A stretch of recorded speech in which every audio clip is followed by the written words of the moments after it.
Hello and welcome to another episode of Beyond the Black Rims. I'm Mars Girl. I'm Josh Knight the First. And this is episode 11 of Season 2. Thanks for joining us. Or episode 33 if you're counting. And you're still the only one. What's going on, Josh? I finally got a hold of Pokemon. Which one? I got Y. Good job. And I understand you did too. You understand correctly because you fought me and you won. Dang straight. We didn't actually... You need to let this viewing audience know that I whooped your butt. Yeah, with Pokemon that we didn't actually choose willingly. We just were sort of like, yeah, whatever's kind of sitting in our party. You know, whatever. Still whooped you. Because you had fire and I had grass. Yeah, and I smoked you. Because it was fire. You smoked me because it was fire, and fire creates smoke. I'm just saying, you got lucky, son. You got lucky. Well, fine. You can rematch me this weekend. Alright, fine. Kind of speaking of which, we're going to be headed to OniCon tomorrow. We're recording on Thursday night, and hopefully we'll have this up late tonight, early tomorrow, so by the time you hear this, we may already be there. If any of you guys are going to be there, that would be awesome. I know that's a little bit too late to say, hey, what's going on, guys, at OniCon, but, you know, we'll be there and stuff. So if you happen to hear about this in time, yeah, we'll be there. Yeah, going to Galveston this weekend. It's going to be great. We're going to be down there with some other members of the Swag Expo team. We're going to be passing out flyers and hopefully talking to some other dealers in the dealer's room and get you guys some good stuff to purchase at our event as well. So, and again, if you want to hear more about that, there's always swagexpo.com, and we'll talk some more about that perhaps later on. But before we go any further, I guess I do want to actually talk about our forthcoming rest of this program. So yeah, that'd probably be a good idea. I will be discussing Lou Scheimer, the founder of Filmation Animation Studios, passed away this week, and we'll talk a little bit about him and his legacy. I'll be talking about the just recently released first trailer for the next installment in the Marvel Cinematic Universe of Captain America: The Winter Soldier. And together we're going to be talking about, I guess, a new Turtles movie is happening? Yes, they're filming, as far as I know, they're still filming right now by one of our favorites, Michael Bay. And we've got some interesting news about where they're going with Shredder. Can I be honest and say I'm not looking forward to the discussion, to the topic as a whole? Well, I am. Well, you're just interested so that you can get excited over not really being happy about it. Yeah. Okay. That's exactly why. Okay, I understand how that works. Okay, it's so long as you know. Aside from that, do we have any other follow-up topics to things that we've discussed before in the past? Yes. Actually, just today they announced that for the 50th anniversary episode of Doctor Who, The Day of the Doctor, certain theaters across the country will actually have the simulcast there in theaters. On October 25th, the tickets will go on sale, which is really tomorrow, Friday, and they will apparently have two showings, one the day of the simulcast, and then that following Monday. Mm-hmm. So, November 23rd and 25th.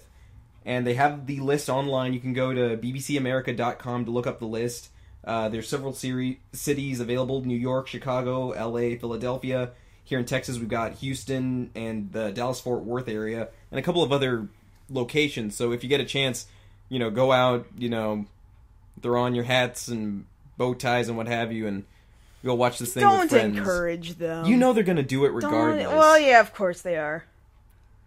And you would too, wouldn't you? I was thinking about it. Oh, well, I suppose that would be the time to do it. Hey, come on, it's the anniversary. All right. Let a guy throw out a sonic screwdriver. Fine. You want to go and, you know, be a fan. I mean, geez. Yeah, I would like to be a fan. I couldn't really care. Well, I do. Okay. So, yes, if you have that opportunity, if you got a little extra scratch in your wallet, go ahead and put down some money for those tickets and, you know... Where can they go and do this? On Fathom Events online. Okay. Well, great. Fathom does quite a few events. Yes, so through Fathom, that's where you'll find tickets for these showings of the 50th anniversary. Okay, awesome. I don't suppose there's anything else to discuss before we get into the actual news stories of the week, then? That should pretty much covered for the follow-up. Oh, we got through that very, very quickly. Well, I guess that's okay. To talk about a slightly sad piece of news, as I was saying at the top of the show, we lost a very important person to the history of American animation, Lou Scheimer, who was the original founder of Filmation, an American animation company, and he was an American producer. He died at the age of 84. He was just like 2 days shy away from being 85. That's a shame. That is a shame. He died in his home. He actually suffered from Parkinson's disease. So, that's how that went down, but led a full, very successful life, it seems, and there's not a whole heck of a lot bad that I've been able to find written about this man. He seems to have just been a fairly good animation businessman as far as I've really been able to see. I have quite a bit of history with different cartoons coming out of Filmation Studios myself, just out of having seen them over the years and really enjoyed them. One of the launching points for Filmation was the New Adventures of Superman, which really got people's attention and got people wanting to see more out of the studio. I actually really latched on to the Star Trek animated series, even though for a very long time that was considered non-canon as far as Star Trek universe was concerned. However, by the time Star Trek The Next Generation came out, they would refer back to episodes of the animated series. To things that happened within the animated series, and so it's questionable now. It's gone back and forth. Is this canon? Is this not? I guess now it is in fact considered canon. And for many people it was considered, the fourth season? Yeah, because, I mean, it just... it was incredibly limited animation. I mean, you can go and see it it's on Netflix now, so you can judge for yourself.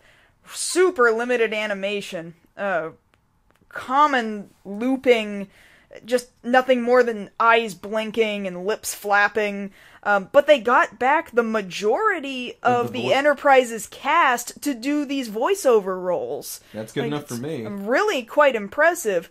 Like, the only real problem is that I'm not sure if it was Scheimer himself, or it might have been, but one of the producers, one of the animation directors on the show, I recall them saying a story that the man was colorblind, at least to some certain color. And so Tribbles ended up being pink in the animated series. Yes. And I think people even tried to correct him, like, Tribbles aren't pink, sir. And he was like, well, they are now. So the animated series gave us pink Tribbles. Of course, you can't overlook He-Man or She-Ra. I, of course, did a very brief kind of hand-drawn sketch about He-Man. I don't know, I think that little crayon recreation of yours was pretty accurate to what He-Man was. Yeah, I mean, it was very, we're doing this again this week.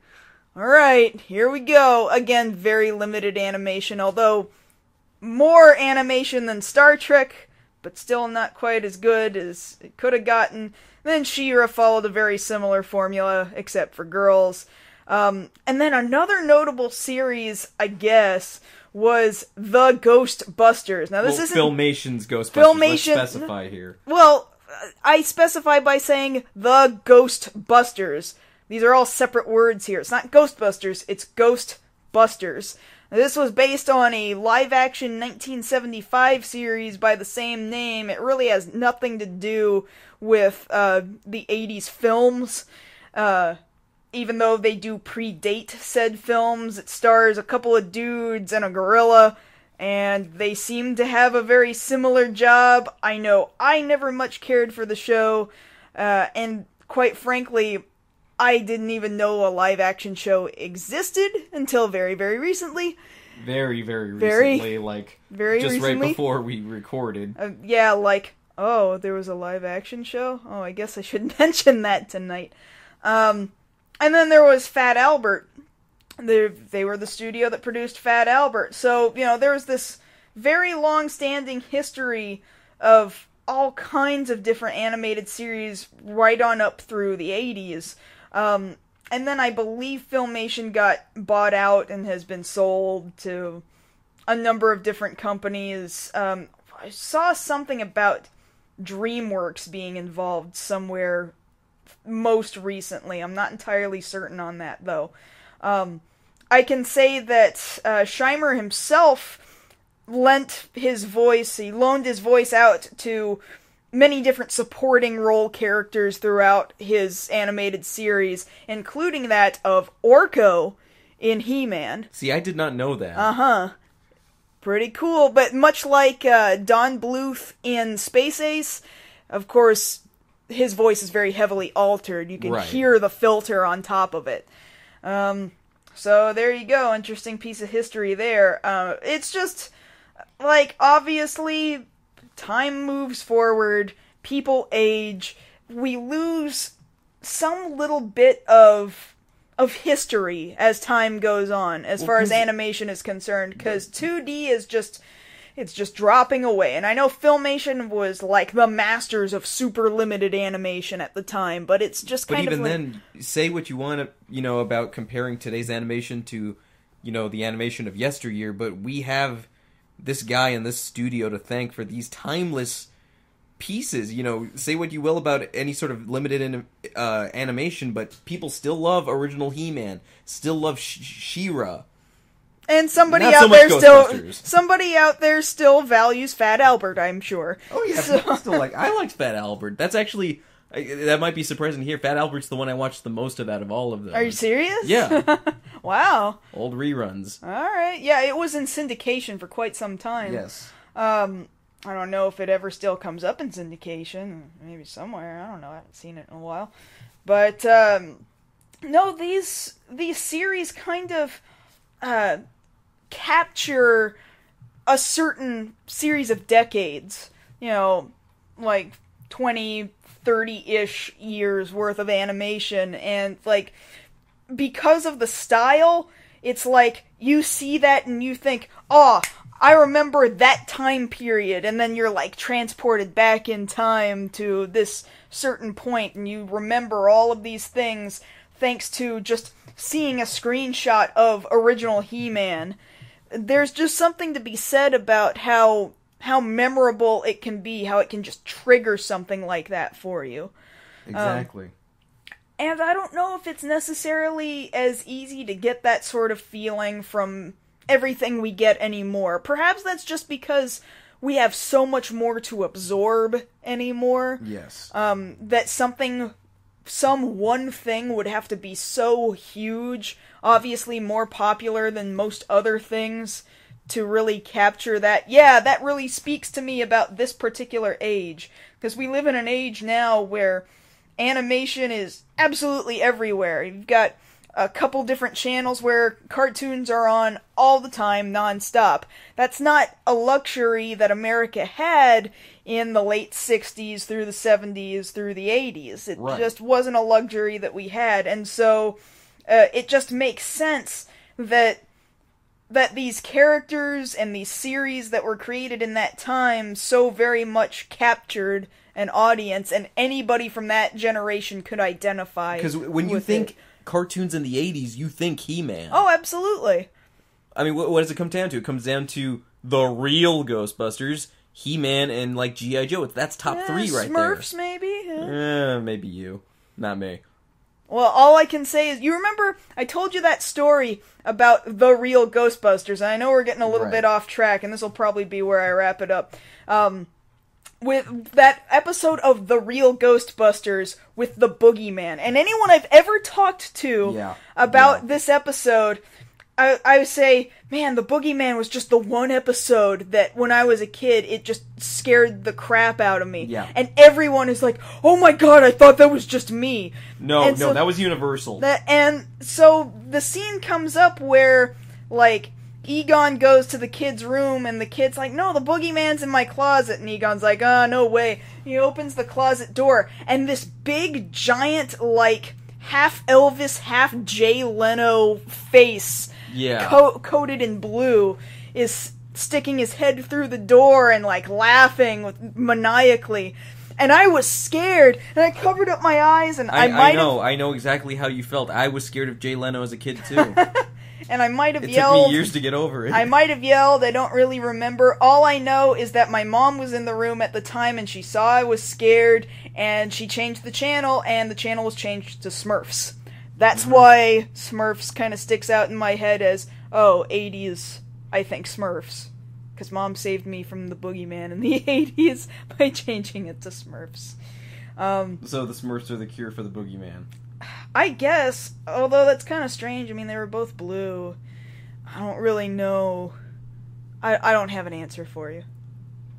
But either way, this is definitely indicative of a period in time that this man is responsible for, and now that we should take pause and remember. Yeah, and that time period is it's passing us, and we're not really going to get it back except in DVD format. So, well, thankfully it is all out there, right? Like, you have all of He-Man. I have all of He-Man, and I have the He-Man She-Ra Christmas special, and up until just a couple weeks ago, I had all of the Star Trek animated series until I needed money.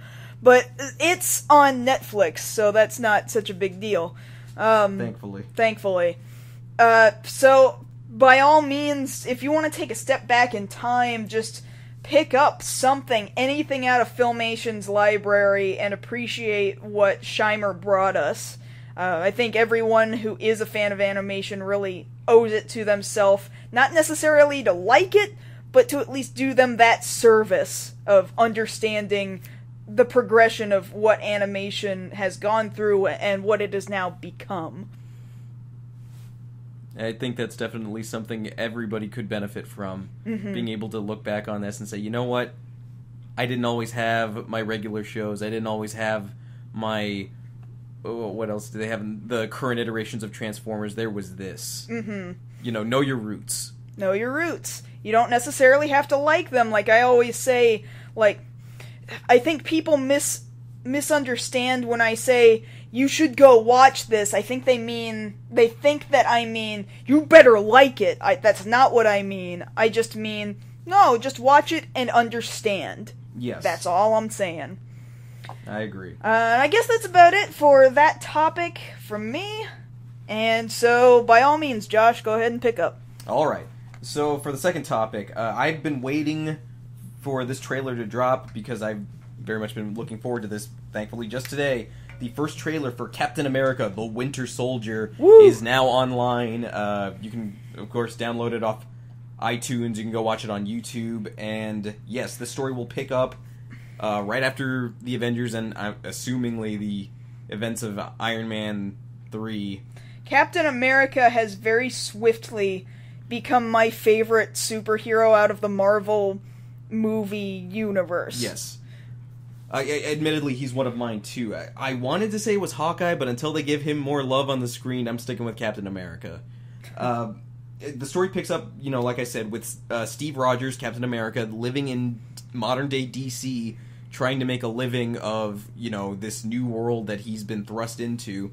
There will be a plot going on behind the scenes of S.H.I.E.L.D. that he has to uncover, and in the process, people get hurt. He has to team up with a new partner, in conjunction with the Black Widow, Sam Wilson, who is also known as the Falcon, another Marvel superhero, and they will eventually have to take on the Winter Soldier himself, who, I guess for the benefit of those who don't know who the Winter Soldier is, I'm actually not going to say who he is. But he's got a very important link to Captain America's past. I will say that, through that trailer, though, like, I still very much see a Captain America character who he himself I like very much, but despite the title of the movie being Winter Soldier, the trailer doesn't exactly paint a very clear picture of what exactly anybody is fighting at any given moment in time until the very tail end, and then there's a dude. Well, very much what Marvel said they were going with for this movie is they wanted to make it kind of like a political thriller, kind of like what the old Jack Ryan movies like Patriot Games, Clear and Present Danger were like, where there's a lot of stuff going on behind the scenes and then all of a sudden action, but it all ties together with really a lot of bureaucracy, and a lot of that can be seen, you can see in the trailer somewhere throughout that the movie universe of Marvel has set up this own new version of the SHIELD logo. Well, we see Captain America walking with Black Widow through a hallway, presumably through an old SHIELD facility, and they're actually using the comic book logo for SHIELD. You know, and there's talk of, you know, in order to create this new world, the old must be taken down. Of course, that's probably referring to mistakes SHIELD has made in the past. And, you know, this line is given by Robert Redford, who I'm amazed that they got such an A-list actor to, you know, take on something in this movie universe, which again speaks of the legitimacy of the comic book movie now. It's not just... We are now past the point of, oh, this is hackneyed, you know, campy Joel Schumacher movies anymore. These are Oscar contenders. These are actual films now. And this just speaks to that.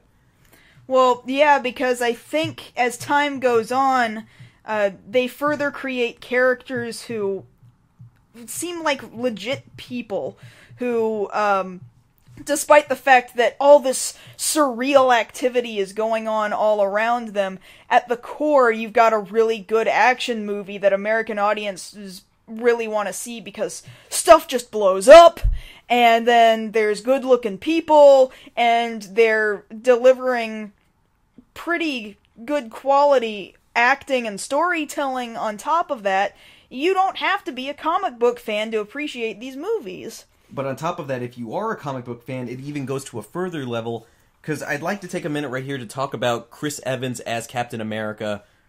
He very much, you know, if people remember, when he was originally cast as Captain America, there was a lot of kind of the same kind of controversy you get now with Ben Affleck as Batman. People weren't sure he could do it. You were already a superhero of some other variety. Yeah, you were already in the Fantastic Four. You were already Johnny Storm, and admittedly, he was a really good Johnny Storm. Yeah. And so people... I actually almost, though, between the two of them, I almost didn't recognize him when he was cast as Captain America, though.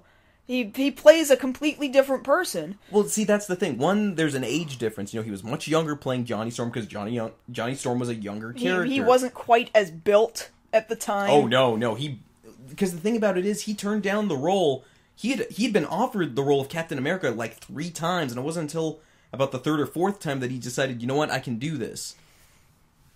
Excuse me, so let me go ahead and take this on. And since then, you know, he bulked up for the role. He's taken the role seriously. And I think out of any of the Marvel heroes, he's probably the most, even though he's a superhuman, you know, because of the serum, he's actually the most human out of all of them. Like, you can relate to him. That's why I appreciate him the most. And all throughout this trailer, you see a man who is coping with something. And I think something to point out is that not really in any scene, save maybe 1 or 2 in this entire trailer, is he not holding on to his shield. This thing has become a part of his body now.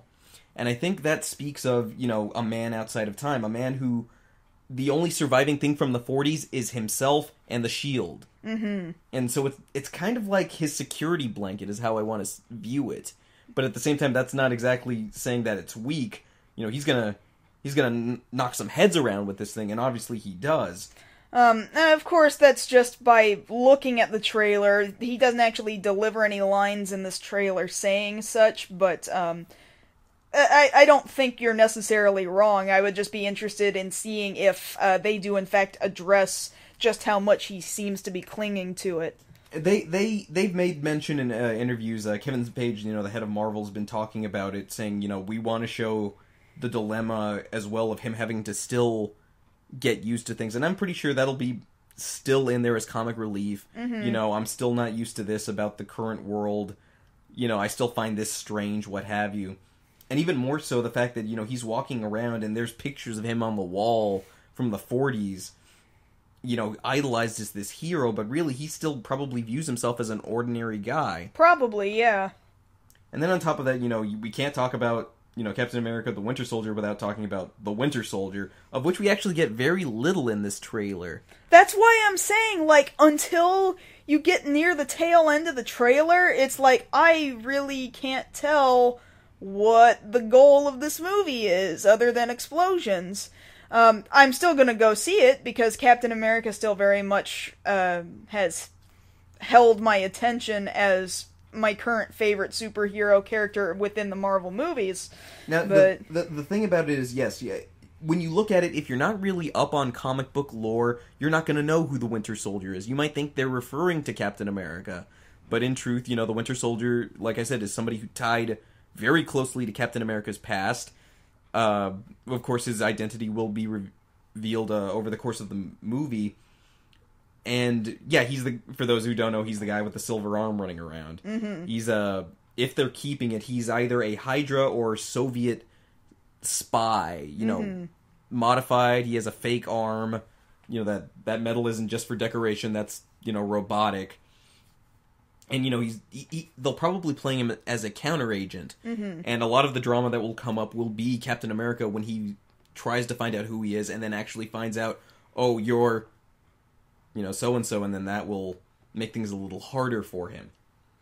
I think it's an interesting choice that they didn't show him that much, considering, how much you're having to cross the lines with people who aren't familiar with the comic books. And Marvel's done a fairly good job of that, People didn't really know who Iron Man was until the first movie came out, mm-hmm. and now Iron Man's a household name. The same thing will happen now with Winter Soldier. And on top of that, this isn't the first time he's been out in modern media, I guess. He was there for several episodes in, again, Avengers Earth's Mightiest Heroes. I don't know why they canceled it. Oh, I hadn't nearly seen all of it, so that I wasn't terribly aware of. So if you've already seen that, you know who he is. If you haven't seen it, well, there's your option right there. That way you know what to expect from the movie. More than likely, in 2 weeks when Thor the Dark World comes out, they will have, and as usual with the Marvel movies, an extended scene at the end of the credits, probably tying into this movie. As to what it is, we don't know yet. We'll find out in 2 weeks. Mm. But yes, I'm very much looking forward to this. I actually really like the costume that they're going with, which is more indicative of his Commander Rogers' current comic book line outfit. But at some point, he seemed to be wearing his original World War II outfit, which actually I'm a fan of as well. I'm a fan of that, but I'm more so a fan of the costume that they ended up creating for the Avengers. And yes. I'm not entirely certain how I feel about this more it's very hardened, military blackened, or well, very muted colored suit that he has for this new trailer. Like, I'm just kind of sort of not feeling it. I don't know. It won't ruin the character for me, but... Well, I like the fact that they've managed to make his costume, like, for starters, in the first movie, they gave him his comic outfit. He's really, I guess with the exception of the Hulk, the only guy to flat out have his comic book outfit. Mm-hmm. No changes, no modifications to it. And then, they do the updates. And I like that they managed to keep it realistic. Mm-hmm. Like, he's wearing a mask, but you understand, no, it's a helmet. It's tactical. There's a reason for him wearing this. Yeah. Something that's a little harder to swallow with, say, Batman. Like, well, how did you get that armor? Well, here it makes perfect sense. The government or this government organization made it for you. And again, that goes back to the realism. Everything about the character, the depiction, the look of Captain America is something I think people had been waiting for. Mm-hmm. And that's why he's doing so well. People thought for years that you couldn't make a Captain America movie work for the same reason you couldn't make a Superman movie work, because he's a Boy Scout. But the fact of the matter is, this Boy Scout is selling tickets. Well, yeah, he's a legit dude. He's a legit human being, unlike most of the other superheroes. Right, because, Bruce Banner... Really, I didn't like Mark Ruffalo's portrayal in The Avengers. Tony Stark's full of himself. Thor's just, What can you say about Thor? He's a god, so he's not very relatable. Right. And then Black Widow...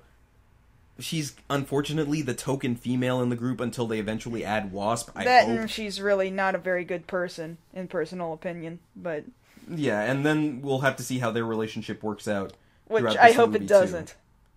Honestly, I really don't even want to see it.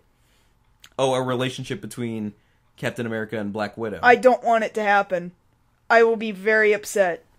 Well... Supposedly, one of the other cast members in the movie will be his romantic interest, which would actually be, I just had her name a second ago, Emily Van Camp, who, if I'm understanding, is a S.H.I.E.L.D. agent, who will, be his romantic interest. And the other, interesting relationship to look into would be his relationship with the Falcon, who's getting introduced in this movie. His outfit has been heavily modified from the comic, and I guess you would have to, considering his outfit consists of, in the comic, tights and red wings. Whereas here, again, just like Captain America, it's tactical. It's that dark shield blue. He's got on goggles instead of a mask. And that's really something that's kind of bugged me about Marvel movies, is that, with the exception of Captain America, nobody wears a mask. Like, Hawkeye wears this big old face mask with fins, but the movies, well, we can't have that. What do we give him? Give him sunglasses, that'll work. Sometimes give him sunglasses. Heck, even for Winter Soldier. Winter Soldier is supposed to have like a domino mask on. What'd they do to him? Give him long hair and give him one of those face cover thingies if you're going paintballing. Yeah, that'll work. Like, for a movie that doesn't... For a movie universe, really, that doesn't have a problem showcasing powers, they kind of have a problem with masks. Yeah, that's true. Well, do you think that they're trying to humanize them more? Because people relate better to people that actually have faces. Well, I see where you're coming from with that, and that does make sense, but by that same token, when you focus too much on the character outside of the mask, I think that's how you end up with Iron Man 3, where Tony Stark spent so much time outside the suit or without the helmet on, that it kind of takes you away from the thing you came to watch the movie for in the first place. I mean, yes, I understand there has to be a balance there, but you don't pay, just on the flip side of things, you don't pay to go see Batman vs. Superman, and Batman is only in mask for about 10% of the movie. You don't go to see that. So, I get why they did it, because, again, some speck of realism has to be in this, but how much more do you want me to accept about this guy that you already have me trying to accept has glider wings? You know what? I want glider wings. I want glider wings too. They actually made him look pretty cool, because we have, him jumping backwards off the helicarrier getting shot at, and then boom, they just pop out like Buzz Lightyear. I imagine those will be a toy available in stores come next April. Oh, I'm sure. If they're good enough, I might get myself a pair. I bet you would. I probably bet you would be very, very happy. Or if not, I would probably fashion my own if they didn't meet my standards. Toys never meet your standards. You may as well just assume you're going to make some. Okay, fine. Not saying that I would cosplay the Falcon, I just want the wings. The same way I wanted the rocket pack from the Rocketeer, the same way I wanted Captain America's helmet from the first movie, and then I ended up making it. Well, good for you. Yes. So, for the time being, Thor: The Dark World will have to hold people over, but come April 4th next year, get your tickets. I'm probably going to midnight it. Captain America: The Winter Soldier. Be on the lookout for it. Wow, you really sold that, didn't you? Well, yeah, because I want people to go see it. Okay. And speaking of movies we don't want sold... do we really have to do this? Like, do we oh my god. Think of it this way. We're doing a public service for people who don't know that this is going on. You know what? Maybe they're better... Did you ever think about that? Maybe they're better off that way. Maybe people are better off not knowing about Michael Bay's Ninja Turtles, okay? Maybe if we just pretend he doesn't exist, he will go away. You know as well as I do that will never happen. If everyone collectively pretended he didn't exist... He would then make an explosion big enough for people to look in his direction. What is the matter with you? You really can't... You can't help me out here. You can't... We gotta rub salt in this wound, huh? Fine, start rubbing. Okay, alright, so... Get that dry rub going, let's go. Alright. Let's cook this thing. So to get into it then, as you may have figured out from the last couple of sentences, they're working on a new Ninja Turtles movie. Which we all kind of know about already, but we all thought they were going to be space alien turtles. Yes, we were very, very worried about that. But apparently there's more to worry about than just that. They said they fixed it. They're not aliens anymore. They are mutant turtles who know ninjutsu. And there's been a couple of set photos. You know, we can see the guys in motion capture suits. And we can see Megan Fox as April O'Neil just wearing a yellow jacket. Oh, well, that makes her April O'Neil, right? Yeah, of course it does. Wearing a little bit of yellow, I guess. And, you know, there's pictures of the guy playing Raphael, and he's, you know, decked out in his, you know, fedora and overcoat, you know, trying to blend into the background. And from the outlook, it's like, okay, those are kind of the staples of a Ninja Turtle movie. Yeah, I get that. We've seen Ninja Turtles. We've seen pictures of the Foot Clan. They kind of look like they did in the first, you know, couple of movies. So it's like, all right, fine. The Foot still look like that right now in the current cartoon. Not a problem. And then we get to Shredder. Now, admittedly, we have not seen any pictures of Shredder yet. Any filming that has been done with him has been out of the public eye. However, the actor playing Shredder, William Fichtner, has given a couple of interviews relating to how they're going to portray Shredder in this movie. And I'm quoting directly from Superhero Hype here.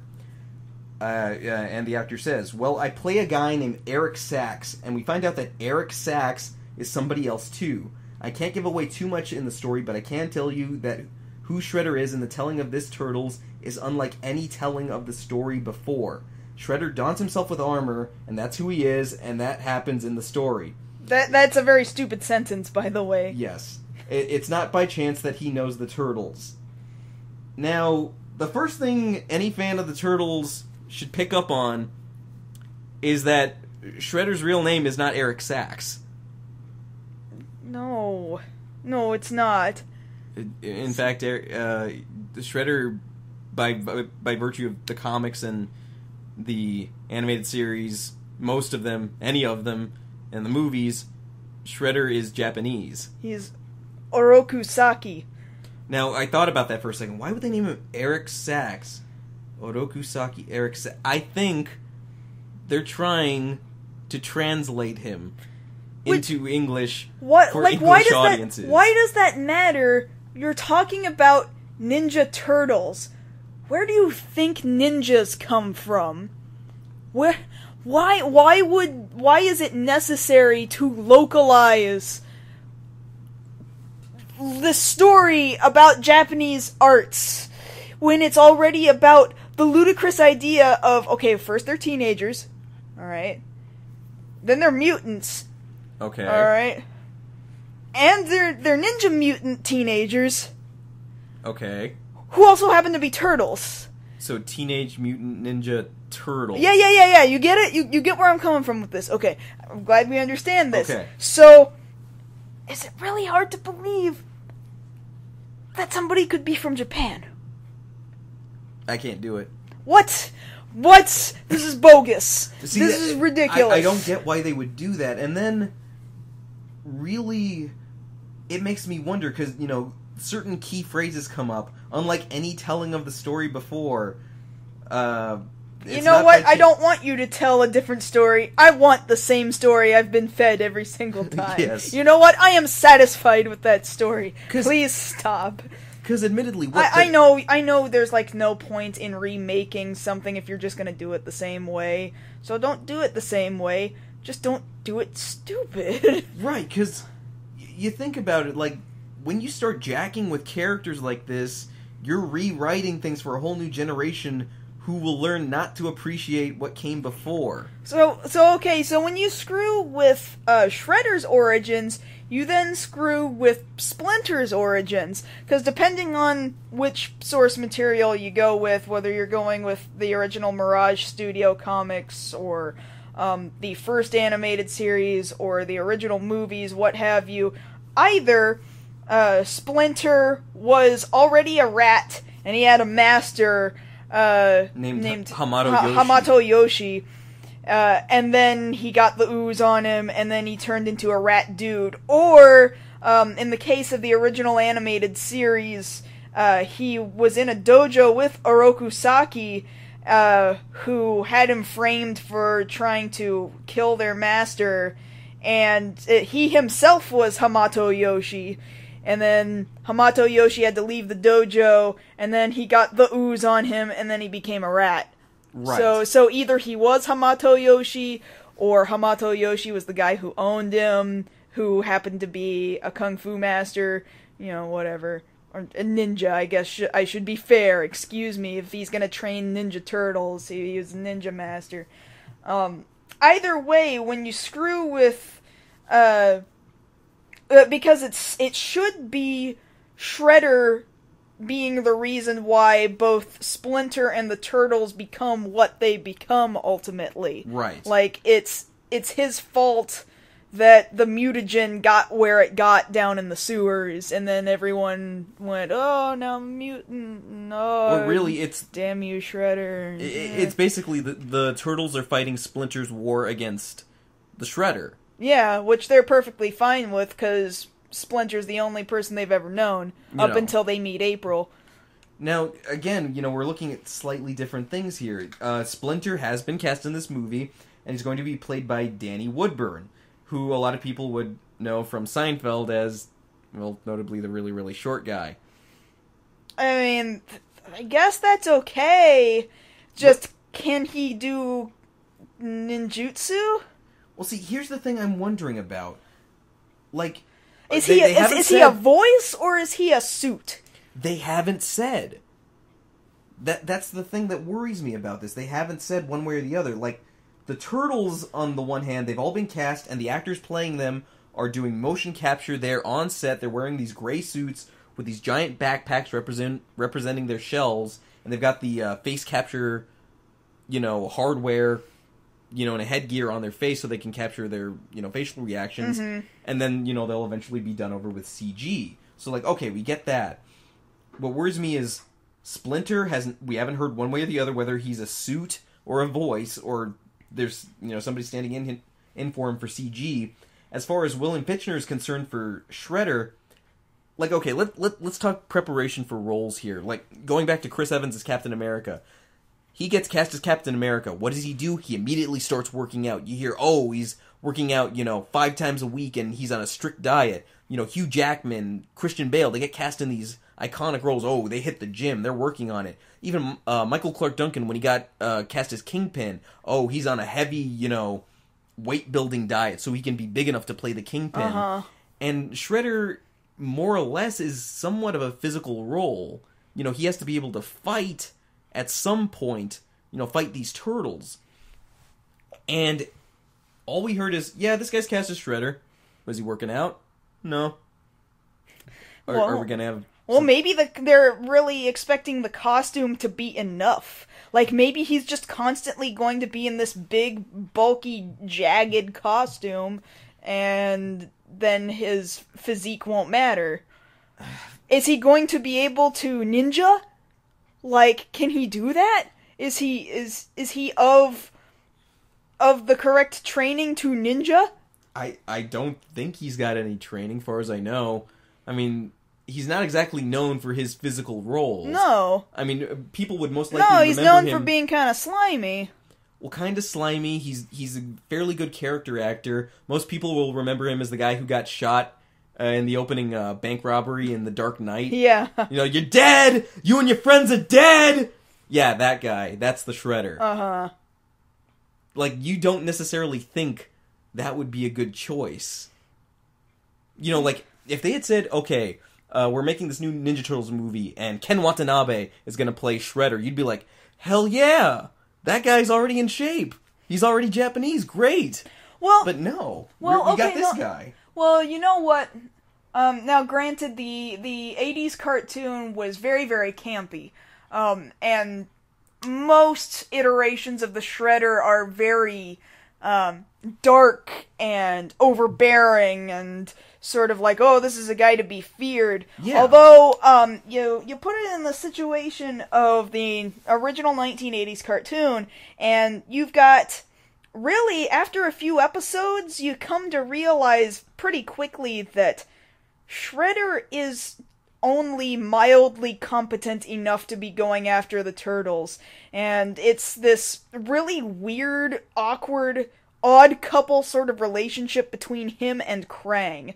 And, like, neither one of them is fully competent enough, and together they make one fully incompetent person. Yes, I get that. I very much get that. But as to how much they're going to do that, we can't be incredibly certain. One thing we know for sure, though, is that he did comment that Rocksteady and Bebop are not in this movie. Well, that's fine, because they're really kind of the Harley Quinn of the Teenage Mutant Ninja Turtles universe. They only existed within the cartoon series. Right. They weren't a Mirage Studios character, and they didn't exist in the movies. There were those two mutant things in the second movie that kind of... Toka and Razor. Yeah, that really, I guess, kind of alluded to Bebop and Rocksteady, but they weren't really the same thing.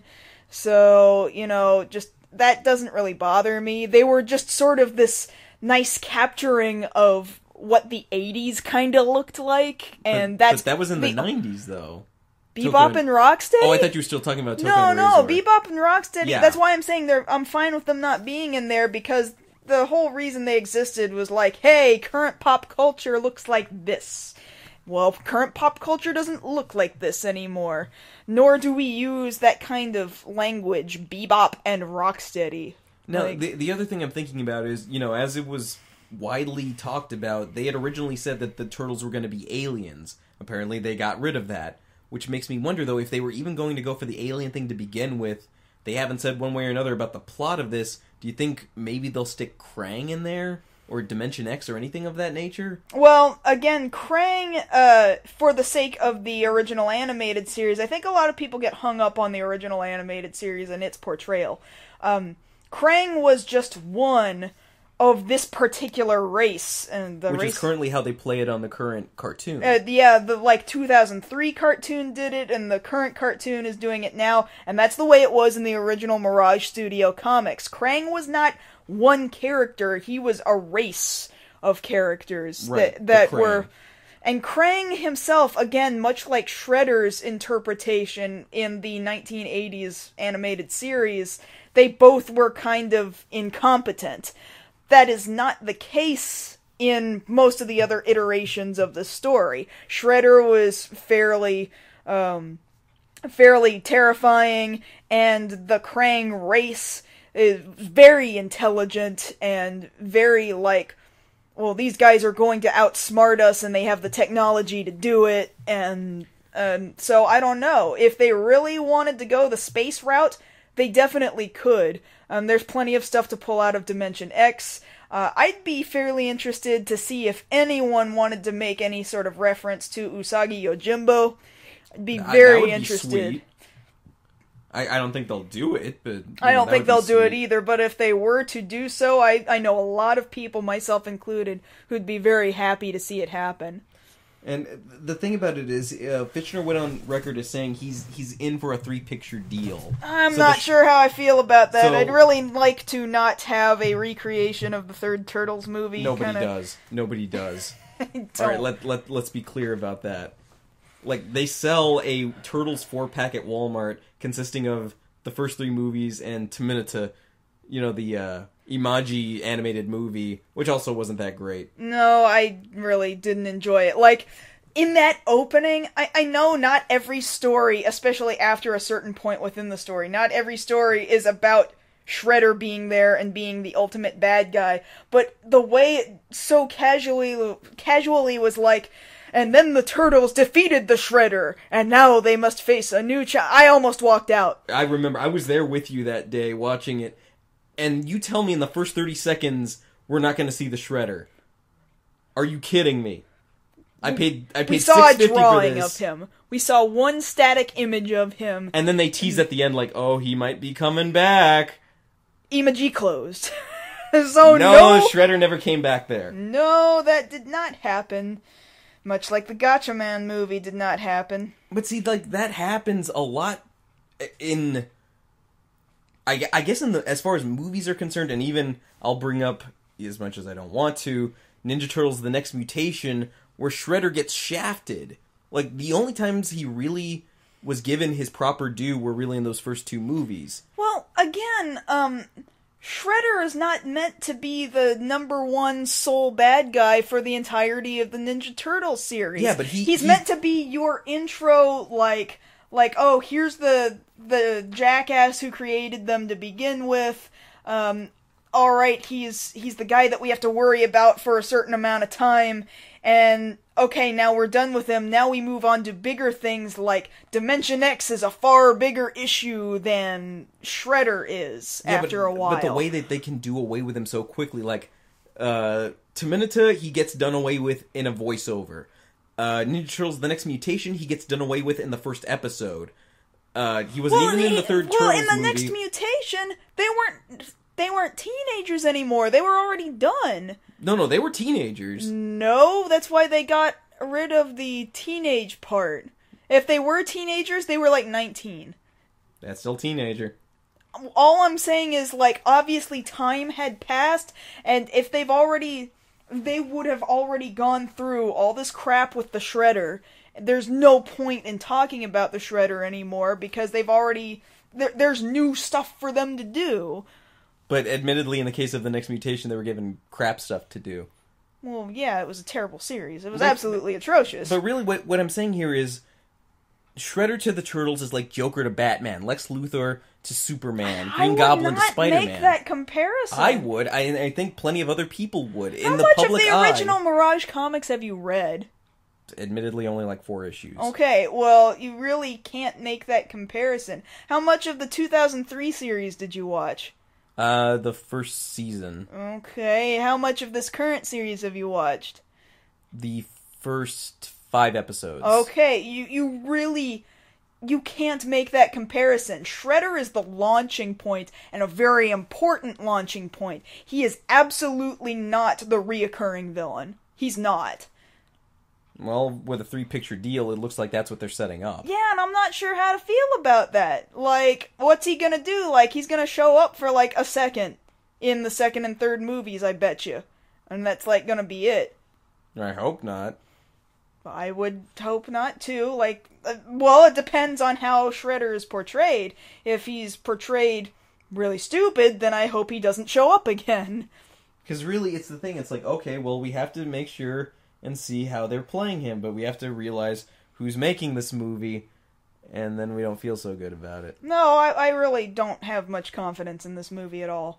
Neither do I. To be quite honest with you. I mean, well, what still remains to be seen is the look of the Shredder, the look of the Turtles, but really, my hopes aren't that high. And that's all I gotta say about that. I don't look forward to it. No. I don't either. No. But we'll probably let you guys know about that stuff once we find out more about it in a follow-up somewhere down the road. Probably.